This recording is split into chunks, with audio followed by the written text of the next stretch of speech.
এই হলো আমাদের কমপ্লিট একটা বাথরুম। এই বাথরুমে আমরা আজকে কাজ করেছি। এই বাথরুমে মূলত সমস্যা হয়েছে যে ভাবে ওয়ারিং করছিল, যে ভাবে ওয়ারিং করার কারণে এটা আপনার ফেটে যায়। ফাটার পরে টাইলস দিয়ে পানি পড়বে, জংকারে ধরছিল, জংকার দ্বারা ফেটে গেছিল। আপনার ফাটাটা যদি আপনাদেরকে দেখাই, এইখানে আছে, এই হলো সেই ফাটাটা।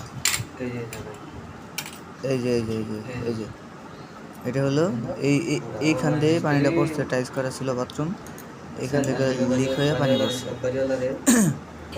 আমরা প্রথম ভাবছি যে কল দিয়ে পানি পড়ছে, তারপরে কলটা খুলি, আমরা খোলার পরে দেখি যে না, এই কলের এই জায়গাতে পানি পড়ে নাই, এই জায়গায় ঠিক আছে, কিন্তু সমস্যা হলো যে জায়গায় জায়গায় জং ধরা আছে। দেখছেন পাইপটা জায়গায় জায়গায় জং ধরা আছে। আর এই জায়গায় আপনার এলবো দিয়ে লাইনের নিচে নামাই দিছে, উপরে ওঠা নাই। ওই পাশে উপরে উঠেছে, এই পাশে নিচে নামাই দিছে লাইন এলবো দিয়ে।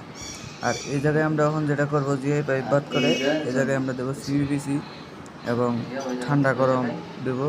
মালিকে বলছে ঠান্ডা গরম দিতে, যে আমার টাইলস তো ভাঙা পড়ছে, টাইলস দরকার করে সব পাল্টাবো, কিন্তু তোমরা ঠান্ডা গরম দেবো। আমরা ওই অনুযায়ী এই